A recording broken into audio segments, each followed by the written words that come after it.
résilient.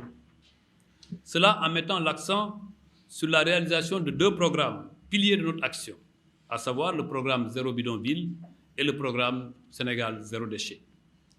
Le programme Zéro Bidonville portant essentiellement sur le projet 100 000 logements, la lutte contre les bidonvilles et l'accélération du programme de planification urbaine a donné des résultats incontestables.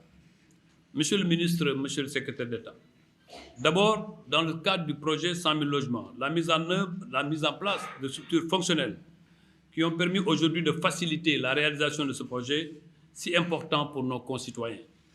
Il s'agit de la création de la SAFRU comme aménageur public dans le but de réduire le coût élevé des aménagements et par conséquent faciliter la production de logements sociaux. Parallèlement, le Fonds pour l'habitat social, mis en place, apporte aujourd'hui tout l'appui nécessaire à la garantie des acquéreurs afin que les Sénégalais puissent bénéficier du prêt au logement abordable et accessible au niveau des banques. Monsieur le ministre, nous avons signé beaucoup de conventions, des conventions avec des partenaires locaux, mais aussi avec des partenaires internationaux. Ces conventions vont permettre la production de plusieurs milliers de logements, notamment au niveau de la nouvelle ville de Thiès, précisément à Mbourkat et au niveau de tous les départements du Sénégal. Le programme Zéro Déchet a aussi été un marqueur indélébile, fort ces dernières années.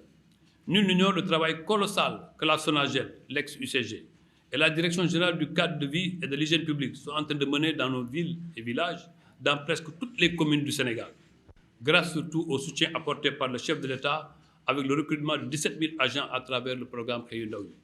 Malgré également des moyens limités, nous avons beaucoup fait dans le domaine de l'aménagement paysager, avec l'aménagement de ronds-points, de places publiques, de jardins, de boulevards à Dakar et à l'intérieur.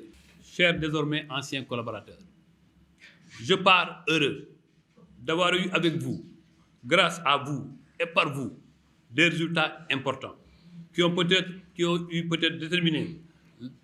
déterminés par la haute autorité à me renouveler plusieurs fois sa confiance au sein de ce département ministériel. Je pars heureux aussi, mesdames et messieurs, de céder les rênes de la maison à M.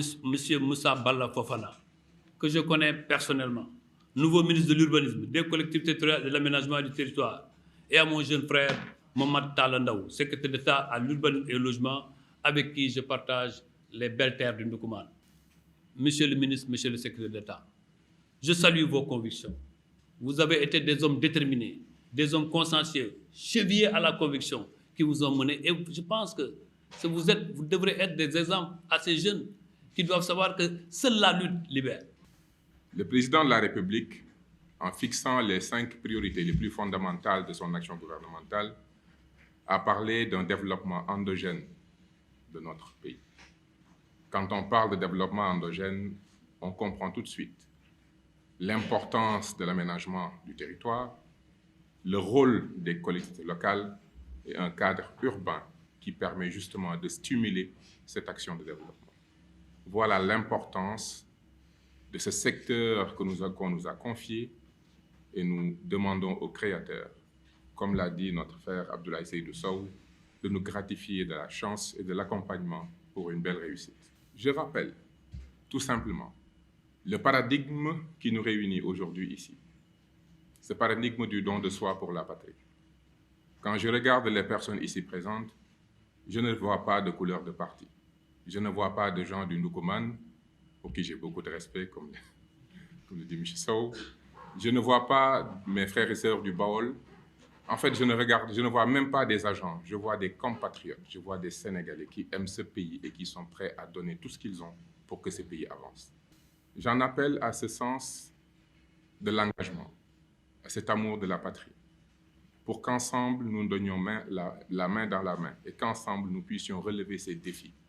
Des défis importants tels que l'accès à un logement, des défis importants tels que l'amélioration de notre cadre de vie, des défis importants tels que des territoires qui doivent porter le développement économique de ce pays, des défis importants tels que la gestion des déchets, les défis comme la question des bidonvilles, la gestion de notre environnement, le cadre bâti, les espaces verts, tous ces enjeux nous concernent tous. Tous, je dis bien tous, parce que nous sommes tous Sénégalais et que nous aimons ce pays et que nous avons cette opportunité inouïe aujourd'hui de pouvoir contribuer au développement de ce pays.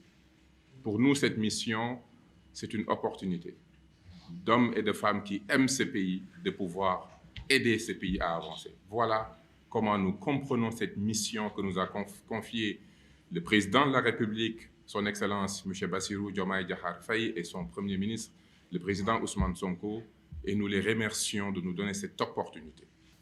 Et particulièrement, j'adresse ce message à tous les agents que je trouve ici, à tous les collaborateurs et futurs collaborateurs avec qui nous avons cette belle mission.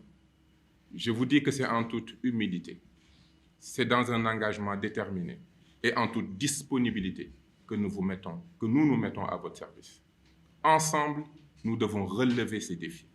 Ensemble, nous devons faire avancer ce pays. Ce ministère est fondamental et central dans l'action du gouvernement.